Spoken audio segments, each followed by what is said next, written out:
La siguiente conferencia será impartida en francés desde París. También ha realizado estudios de urbanismo e historia.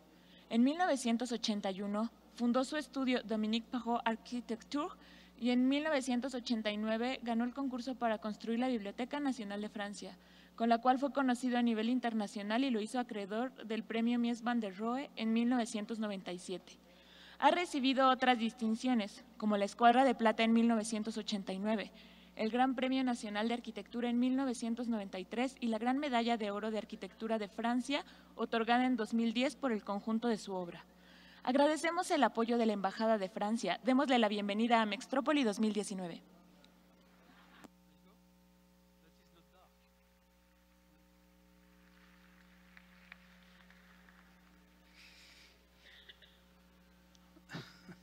Hello. Bonjour. Bonjour.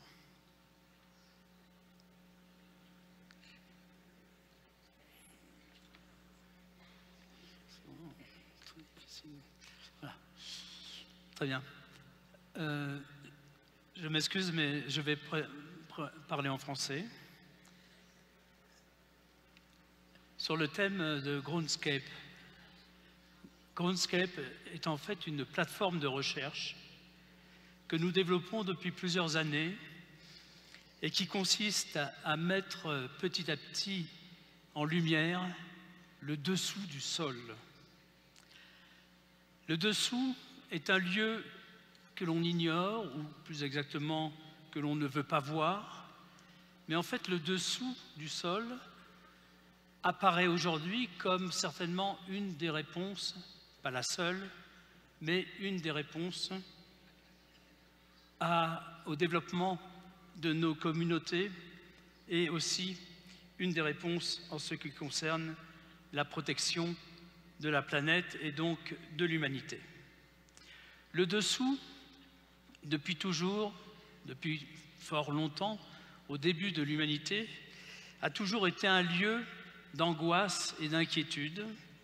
Le dessous a été toujours un lieu où on installait les infrastructures, jamais ou très rarement l'architecture, et donc le dessous est toujours apparu comme étant au mieux une réponse technique, ou bien peut-être une utopie, mais ce n'est pas la mienne, c'est-à-dire que l'idée n'est pas de vivre en dessous du sol, l'idée n'est pas d'habiter sous le sol, l'idée n'est pas non plus de construire, comme ici, un projet extraordinaire sous la Seine à Paris. L'idée est plutôt de mutualiser, de connecter, de permettre que ces structures, comme on peut le voir sur cette image, qui sont des structures qui s'ignorent les unes des autres, que ces structures deviennent un système, un réseau, un ensemble. Peut-être ce collage, car nous travaillons beaucoup par fiction et par collage. Des collages qui ne sont pas des collages innocents, puisque en fait ce sont des collages qui mettent en relation des projets les uns avec les autres, des projets soit déjà réalisés ou bien des projets sur lesquels nous travaillons. Par exemple, au-dessus du sol, ici, nous avons un bâtiment très important dans Paris, très emblématique, qui est la Poste du Louvre. Ce grand bâtiment, aujourd'hui, est en transformation. Il est en transformation car il y a évidemment beaucoup moins de courriers, mais par contre, des boutiques, des restaurants, un petit commissariat, des logements sociaux, des bureaux, un hôtel sur le toit. De multiples usages vont permettre de conserver cette structure historique de la Poste du Louvre qui a été construite à la fin du XIXe siècle par Julien Guadet. Et ce bâtiment va retrouver, si l'on peut dire, une vie, mais surtout va réactiver la vie de ce quartier au cœur de Paris. Et nous l'avons collé avec un autre projet que nous développons, qui est un projet d'une nouvelle station de métro. Vous savez que Paris et le Grand Paris se sont engagés dans une transformation extrêmement importante qui va se développer sur les 20 ou 30 prochaines années, la reconfiguration en fait de tout l'environnement du Paris historique en une métropole qui aujourd'hui accueille déjà 12 millions d'habitants. Donc un nouveau réseau de métro, de nouvelles stations de métro. Cette station de métro est à 50 mètres de profondeur.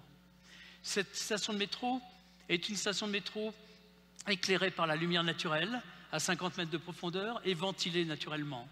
En fait, ce collage explique que l'on peut très bien conserver la structure historique des bâtiments et, en transformant les usages, créer des lieux qui vont se prolonger dans le sol, comme la ville se prolongera dans le sol jusqu'aux infrastructures et réciproquement, que les infrastructures deviendront des architectures baignées de lumière naturelle et d'air naturel et que l'on pourra, en sortant de son métro, voir le ciel et monter petit à petit jusqu'au niveau du sol de la ville et ensuite vers le toit de la ville. Ce dispositif est un dispositif que l'on retrouve, que l'on cherche à développer ici, à Paris, à partir d'un projet qui est le projet de l'île de la Cité. L'île de la Cité à Paris, l'île de la Cité à Paris, c'est cette île. Derrière, une autre île, l'île Saint-Louis. L'île de la Cité est en fait un exemple tout à fait intéressant pour développer une recherche sur le possible ou les possibles transformations d'un site classé au patrimoine mondial, d'un site dont on pense qu'il est impossible de changer quoi que ce soit. Ce côté intouchable est en fait parfait pour mettre en place une réflexion qui va tenter de faire revivre, de réactiver, de faire en fait, de révéler finalement cette île qui a disparu au centre de Paris. En effet, il y a quelques années, le président de la République, François Hollande, a demandé que pourrions-nous faire de l'île de la Cité, qui est une île constituée majoritairement de monuments publics. Il y a sur l'île de la Cité évidemment la cathédrale, le palais de justice, le tribunal de commerce, l'hôpital, la préfecture de police, etc., etc. Donc un ensemble de bâtiments qui non seulement forment, depuis Haussmann et à cause d'Haussmann, on pourrait dire aussi, une île monument ou une île monumentalisée, eh bien, comment peut-on réactiver cet ensemble architectural et en fait chercher au travers de cette réactivation un nouveau lien, un nouveau type d'échange entre les institutions et le citoyen. En effet, l'île de la Cité est un endroit où l'on ne va jamais, ou bien plus exactement, on y va si l'on est convoqué par la justice, on y va si l'on est malade et que l'on doit être hospitalisé, on y va évidemment pour la cathédrale et les offices, on y va pour chercher sa carte de séjour auprès de la préfecture de police. Donc en fait, l'île de la Cité est un lieu où on y va par obligation. L'idée est de redonner à cet espace, qui est un espace central, historique, puisque l'île de la Cité, c'est en fait l'histoire de Paris, de redonner à ce qui était Lutèce autrefois, de lui redonner une présence au cœur de la capitale, l'île de la Cité étant, comme on l'a appelé, le cœur du cœur. Et pour cela, nous avons développé une stratégie avec 3 couches. Une première couche qui explique que l'avenir de l'île de la Cité est en fait sous l'île de la Cité. Non pas très profondément, car le groundscape, ce n'est pas l'idée d'aller creuser profondément. Le groundscape, c'est plus exactement l'idée de faire un travail actif, réactif, intensif, de développer des racines sous nos bâtiments et de mettre en relation ce système racinaire afin de régénérer nos structures urbaines, qu'elles soient historiques ou bien même récentes. Donc l'île de la Cité, c'est cet exemple qui nous porte pour petit à petit mettre en lumière l'idée que cette île n'a pas disparu. On ne s'arrête pas sur l'île de la Cité, on la traverse du nord au sud, et en fait, le principe est exactement l'opposé de celui de l'île Saint-Louis, qui, elle, est traversée dans sa longueur. En fait, ce passage du nord au sud est un passage qui a disparu. Et nous voulons le remettre en place en prenant quelques exemples aussi en ce qui concerne la densité donc, de ce qui constitue l'île de la Cité. Vous avez ici en comparaison l'île de la Cité et exactement à la même échelle Venise avec la place Saint-Marc. Et donc on voit bien qu'il y a là comment dirais-je, un écho entre la dimension institutionnelle de l'île de la Cité et la dimension institutionnelle de cette partie de Venise. Pourtant, l'opposition est forte, elle est forte en termes de densité, car contrairement aux quartiers qui se trouvent autour de l'île de la Cité, en fait, est très peu construite. Elle est très impressionnante, on pense qu'elle est très dense, parce qu'elle est monumentale, mais en fait, elle est vide, ou plus exactement, les bâtiments occupent un tiers seulement de la surface de l'île, laissant non seulement évidemment des espaces extérieurs comme des places, comme les quais, comme les rues, mais aussi de très grandes cours intérieures qui forment le cœur de ces institutions. Donc le travail consiste à mettre en fait petit à petit en lumière l'idée de traverser l'île au travers de ces monuments. Pas seulement de longer les monuments, mais d'opérer en fait une relation physique directe, immédiate et possible de traverser ces différentes institutions pour aller de la cathédrale jusqu'au musée du Louvre, mais on y reviendra. L'île de la Cité, comme elle avait disparu, nous en avons fait des cartes. Et l'exposition qui est présentée au musée de la Cité de Mexico est une exposition en fait de cartographie. Nous avons recartographié l'île, nous l'avons aussi numérisée de façon à pouvoir travailler à partir de sa structure en volume pour développer ces différentes couches, la couche du dessous, la couche de l'espace public et la couche du dessus, c'est-à-dire la couverture de l'île de pierre par une île de verre. Pour cela, beaucoup de références, beaucoup, comment dirais-je, d'expérimentation et de collage qui sont aussi une forme de plaisir et de bonheur d'assembler des projets qui sont loin les uns des autres. Vous avez, par exemple, sur cette image, l'avenue Foch qui relie l'Arc de Triomphe au Bois de Boulogne. Grande avenue. Cette avenue, on imagine utiliser la partie centrale en asphalte pour creuser au cœur de cette avenue une promenade que nous avons réalisée en Corée. Ceci pour montrer que tout en conservant la géométrie urbaine, l'axialité des avenues, la présence de la nature et de la végétation autour, il est possible en fait d'investir cet épiderme des villes pour lui donner une autre dimension et en fait lui permettre d'être régénéré. Cette régénérescence du sol, elle s'opère, comme je le disais tout à l'heure, non pas par la construction de bâtiments, mais plus exactement pour la construction d'un réseau. En fait, vous avez ici l'image de ce que l'on aurait dû présenter dans le cadre du concours international de l'université de Iowa. Ce bâtiment n'est pas une architecture, ou plus exactement, ce bâtiment permet de construire un paysage comme on construit une architecture, mais en fait, ce bâtiment met en place un réseau, comme on peut le voir ici sur l'image précédente, et ce réseau va faire vivre l'architecture elle-même, mais aussi mettre ensemble les architectures périphériques de façon à créer en fait une forme de substance urbaine dans laquelle la lumière, la nature, le sol se multiplient et se démultiplient pour créer un nouveau type d'espace public. Car il s'agit bien de ça, c'est-à-dire une reconfiguration de la notion de l'espace public.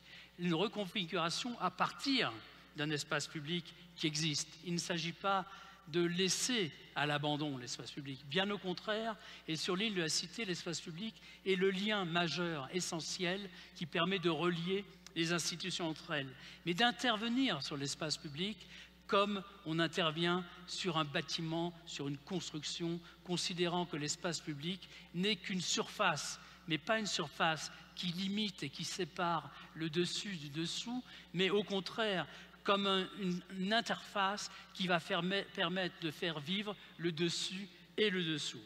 Donc, sortir du palais de justice par ici, par la place Dauphine, voilà un nouveau type de relation avec le palais de justice. Ceci libère par ailleurs d'autres espaces qui permettront d'accéder à la partie plus historique du palais de justice, la Sainte-Chapelle entre autres, mais on y reviendra.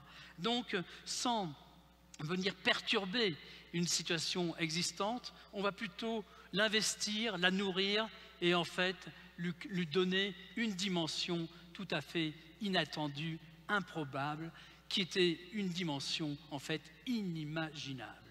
Et cette dimension inimaginable du possible, on l'a mis en place à Versailles.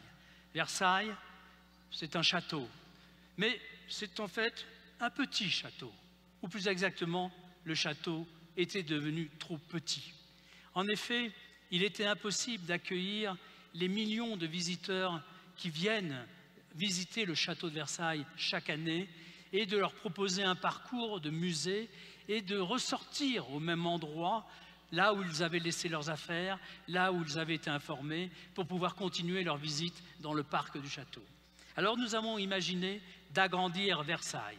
Aujourd'hui, on peut le dire, car c'est construit et tout le monde a, comment dirais-je, a honoré cette idée alors qu'elle a été réalisée avec beaucoup de discrétion, car toucher à Versailles, vous imaginez qu'en France, même ailleurs dans le monde, c'est certainement une offense. Pourtant, nous avons touché à Versailles et nous avons investi une des cours du château en créant en fait un dessous, ce qui nous a permis non seulement d'organiser la sortie, si je puis dire, de la visite, puisque les visites commencent à ce niveau-là, se développent dans le château et finissent par les cuisines du roi et des espaces un peu en contrebas.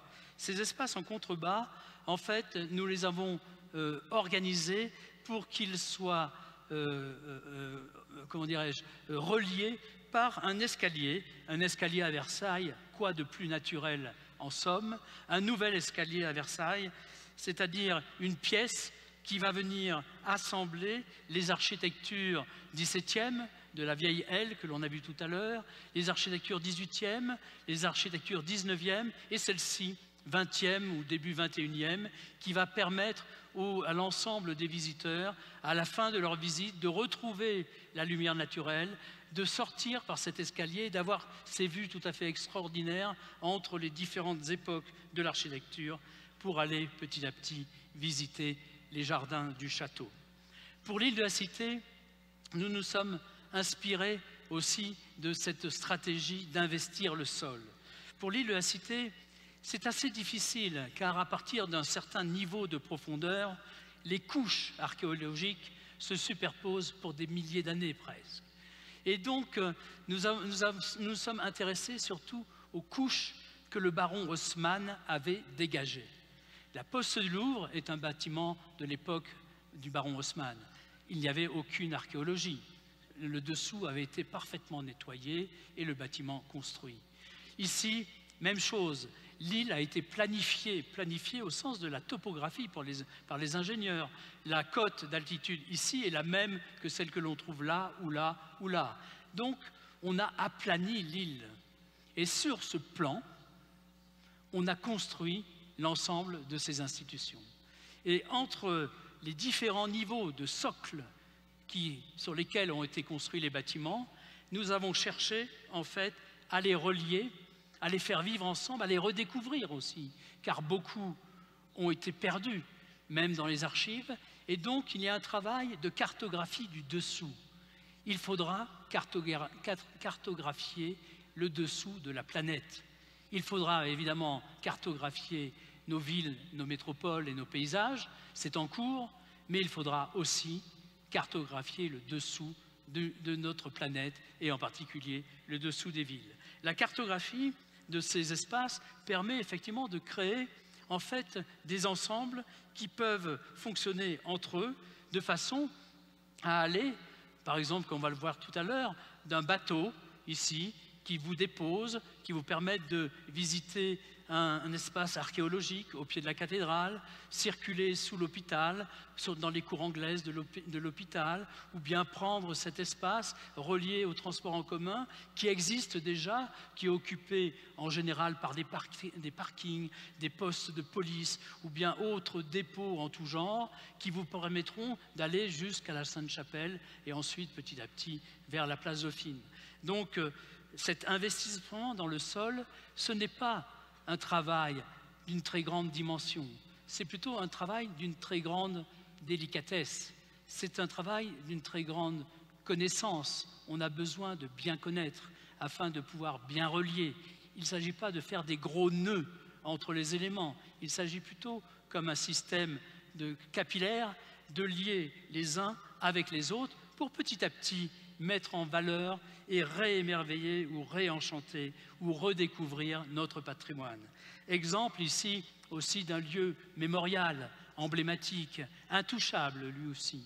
Eh bien, l'idée de président-président se développe que l'Arc de Triomphe, qui accueille chaque année lui aussi quelques millions de visiteurs, l'Arc de Triomphe devrait bénéficier d'un espace d'accueil, d'un espace pour le mémorial, d'un espace de musée qui permettrait de le mettre en lumière ou tout au moins de créer un autre type de relation entre le monument lui-même et le sol de la place de l'Étoile. On peut imaginer aussi que cet espace va, comme au Louvre, éclairer d'autres espaces en périphérie qui vont, eux, tout simplement se connecter aux 12 escaliers qui existent de part et d'autre de la périphérie de la place de l'Étoile. C'est un exemple, mais c'est un exemple que nous avons déjà réalisé dans un format plus petit, c'est-à-dire comment conserver, par exemple, ce château qui se trouve dans l'ouest de Paris, un château qui n'est pas très beau, mais ça me plaît beaucoup justement qu'il ne soit pas très beau. C'est-à-dire que la discussion stylistique sur l'architecture est une discussion qui date des siècles précédents. Aujourd'hui, ce qui nous intéresse, c'est ce qui existe. C'est-à-dire comment, à partir de ce qui existe, peut-on faire revivre un lieu, le transformer sans le toucher, y réintégrer la présence du paysage. Eh bien, avec ce disque de verre, nous avons transformé cette grosse maison en petit centre de conférence, avec comme image, en première lecture, en première perception, d'un sol qui semble être un sol d'un bassin, ou plus exactement la surface d'un bassin, comme dans un parc, alors que c'est un sol de verre. Il y a donc un travail qui permet, à partir du sous-sol, de créer des ressources et surtout de créer de l'enchantement. Ici, collage de projets connus, et nous venons de gagner à Paris une intervention dans le cadre d'un concours qui s'appelle Réinventer Paris, qui est un concours qui est lancé par la ville de Paris. Nous avons gagné donc ce projet qui consiste à réinvestir le dessous de l'esplanade des Invalides et donc de créer à la place des parkings, des dépôts, des lieux de déchetterie, des lieux qu'on ne connaît même plus parce qu'on ne veut plus y aller ou qui sont barricadés, de recréer un dessous qui nous permet évidemment de développer et d'amplifier l'intensité et la présence de l'architecture de la ville existante. Projet toujours sur l'île de la Cité, très intéressant, car vous avez ici, le long de la Seine, des arches qui sont les fondations de l'hôpital. L'Hôtel-Dieu, autrefois, venait au bord de l'eau. Les arches étaient ouvertes, on descendait, nettoyer, jeter, etc., les ordures. En fait, l'Hôtel-Dieu a été reculé. Cette photo date, elle aussi, de la fin du 19e à peu près. Et donc, nous avons en fait imaginé utiliser cette situation pour rouvrir, grâce à ces arches, le dessous de la place de Notre-Dame et de construire au-dessus de la partie archéologique, un sol de verre, afin que la cathédrale se reflète également sur ce sol. Donc ce double deck, si on peut dire, nous permet de mettre en scène une toute autre relation avec l'histoire et une toute autre relation avec le fleuve. Collage, lui aussi, qui s'inspire de projets existants et qui montre comment, de ce mur, on pourrait, derrière lequel se trouvent évidemment les arcades historiques de l'Hôtel-Dieu, comment l'on pourrait rouvrir le dessous de la place Notre-Dame sur les berges et sur la Seine. Ces idées sont des idées qui sont, comme je le disais tout à l'heure, des fictions, mais plus exactement, elles ne sont pas des utopies.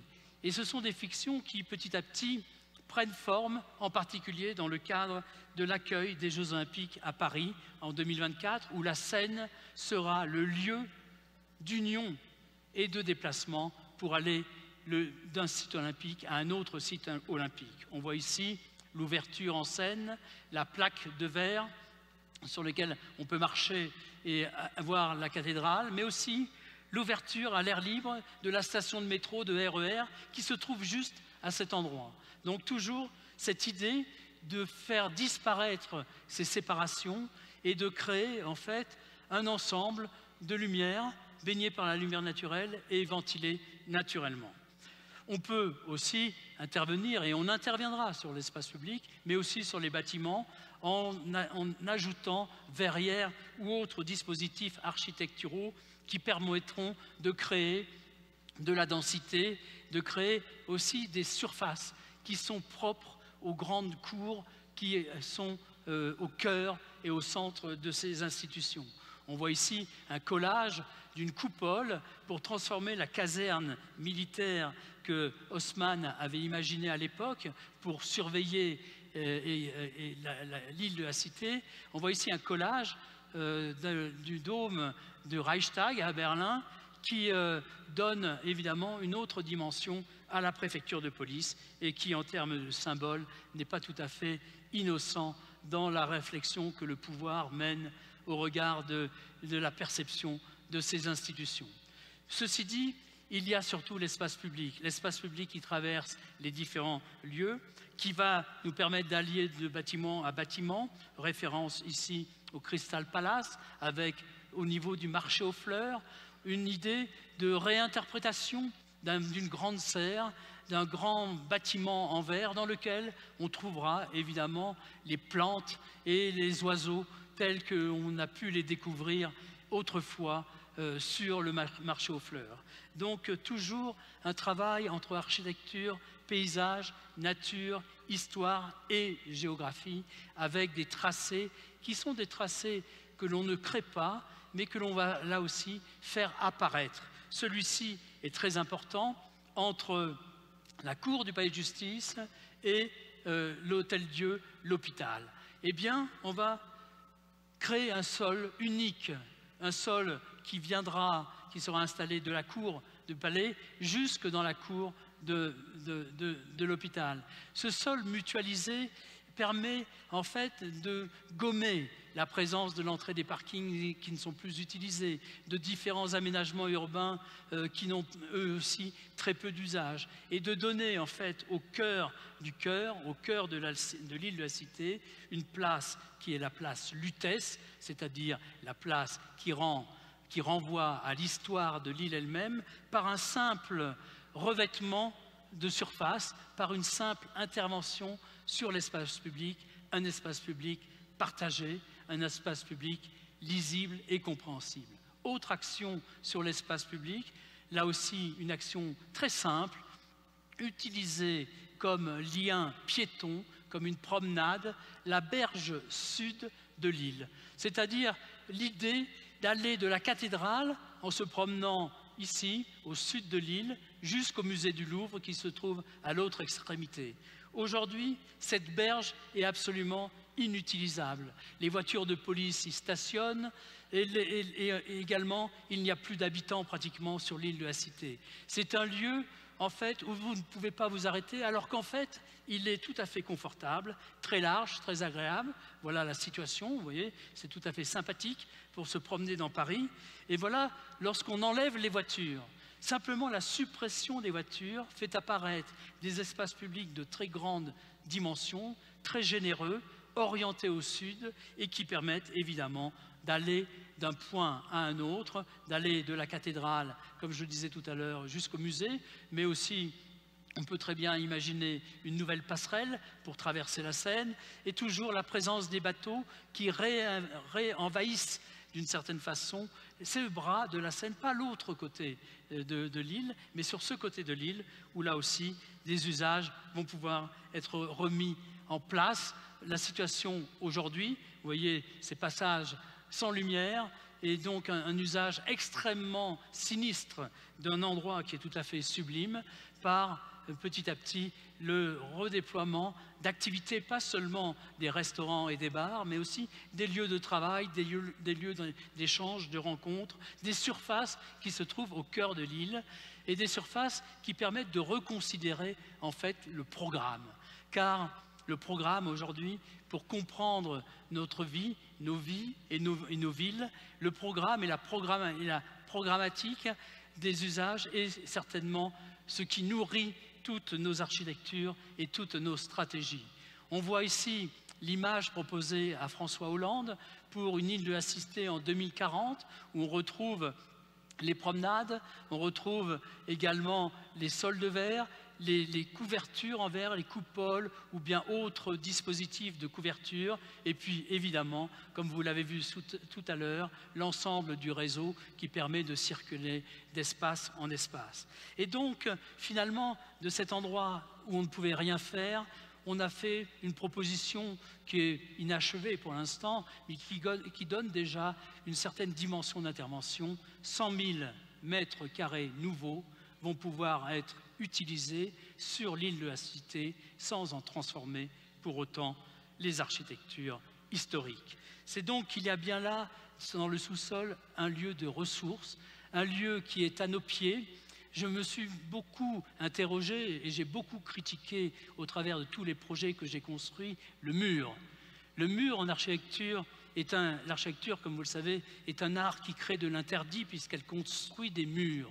Lorsque vous êtes d'un côté du mur, vous n'êtes pas de l'autre côté du mur. Le mur est un espace de séparation verticale. Aujourd'hui, nous prolongeons ce travail de mise en critique de l'architecture avec le sol.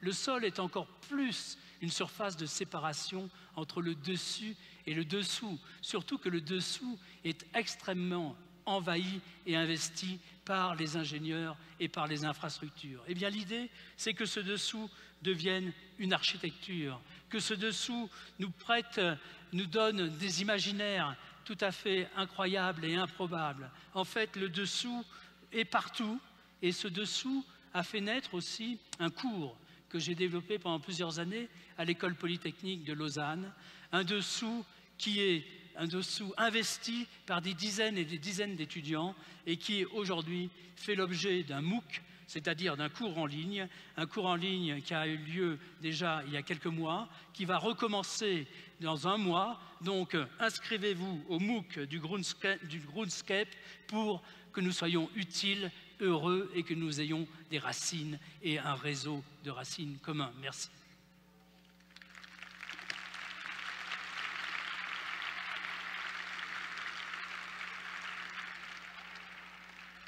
It's okay?